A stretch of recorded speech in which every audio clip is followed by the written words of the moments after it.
Fidèles internautes de Guérit TV Monde, amis téléspectateurs, bonjour. Nous sommes aujourd'hui, mardi 13 août 2019, c'est un nouveau jour qui s'est donc levé et l'équipe de votre rendez-vous 3 questions s'est déplacée sur l'arrondissement central de la commune d'Avrancourt. Nous recevons pour vous aujourd'hui le CA Meda Cessinon. Avec lui, nous allons comme d'habitude aborder justement 3 préoccupations. Alors, le chef d'arrondissement central d'Avrancourt, Meda Cessinon, bonjour. Oui, bonjour chers amis. Depuis 2015, au niveau de l'arrondissement central d'Avrancourt, plusieurs actions sont donc menées et tout cela est à votre actif. Nous allons rapidement revenir sur quelques-unes de ces actions sans oublier de parler surtout de cette initiative aujourd'hui qui rassemble les jeunes ici depuis quelques jours, comme je le disais. Et pendant ces vacances, cette jeunesse a été intéressée par ces multitudes d'actions menées ça et là. Ils sont allés me voir, les jeunes d'Avrancourt, pour que je puisse organiser à leur intention cette formation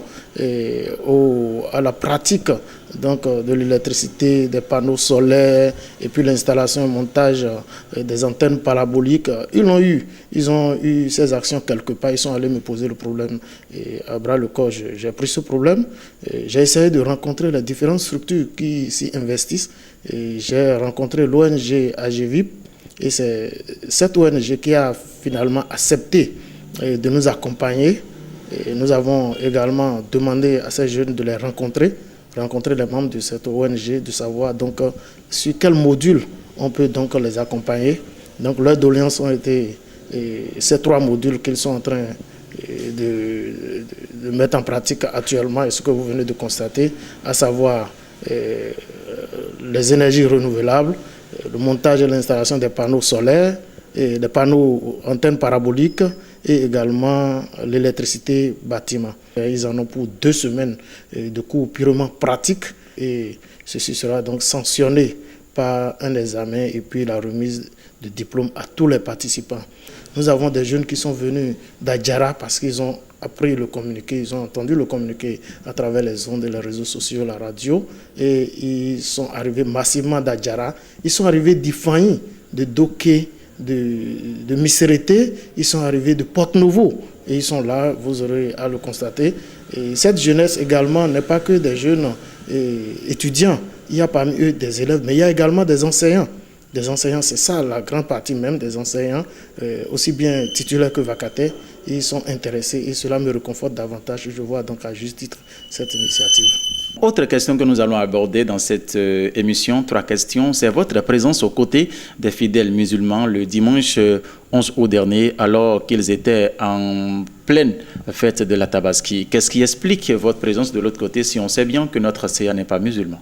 Notre pays, notre État est laïque.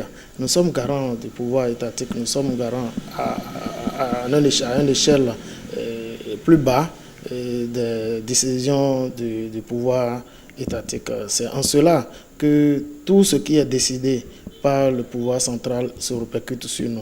Et il est de notre habitude également en matière d'activités religieuses, aussi bien au niveau des catholiques que des religions endogènes, que des religions musulmanes et autres. Vous constatez, le CA central est toujours là. Nous étions là depuis notre arrivée à toutes les fêtes musulmanes et cette fois-ci, nous étions là parce que nous avons été sollicités sur un certain nombre de points et nous sommes allés pour écouter nous-mêmes ces points-là, écouter au niveau de cette communauté. Et leur grande doléance, c'était plaider au sein du conseil communal pour la mise à disposition d'un site pour la construction de leur cimetière. C'est ça qui nous a surtout préoccupés. Nous avons dit nous irons écouter de vive voix. Nous étions donc accompagnés du premier agent également. Et je pense que dans les jours à venir, nous allons essayer de plaider donc cette doléance auprès du conseil communal. Vous savez, sur le plan social, notre population pose beaucoup de doléances à l'endroit de l'État central. Nous sommes là à côté de cette population, notre position, notre présence au sein de cette population nous permet donc de recueillir ces doléances et de les soumettre au conseil, aux différentes sections du conseil communal, ce qui permet donc à l'État d'être informé, de savoir ce qu'il y a à faire sur le terrain. Nous allons rapidement aborder la toute dernière préoccupation, celle relative à la délivrance des actes de naissance à ces citoyens qui s'étaient fait enrôler sur base de témoignages lors de Ravip. Alors, comment cette opération de délivrance se déroule au niveau de votre arrondissement? À ce sujet, je voudrais très respectueusement remercier le chef de l'État. Je voudrais sincèrement remercier le gouvernement de notre pays pour cette initiative, parce qu'à Havrancourt, dans l'arrondissement central, nous comptons plus de 3000 citoyens n'ayant pas un acte de naissance.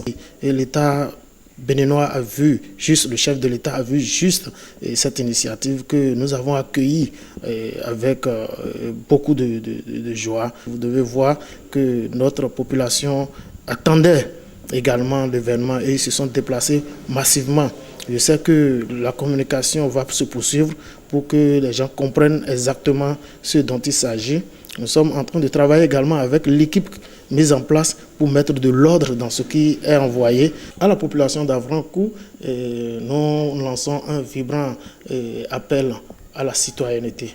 Nous demandons à cette population d'être vraiment aux côtés de nous, de rester collés à nos initiatives pour que nous puissions réellement goûter le développement de notre arrondissement. Mesdames et messieurs, ainsi sur FM donc ce rendez-vous 3 questions sur Guérit TV Monde pour le compte de ce mardi 13 août 2019. Merci infiniment de nous avoir suivis. On vous rappelle qu'on était dans les bureaux du CA central de la commune d'Havrancourt, Méda, sinon une fois encore, merci à tout un chacun de vous. Le rendez-vous c'est pour très bientôt encore sur Guérit TV Monde avec 3 questions.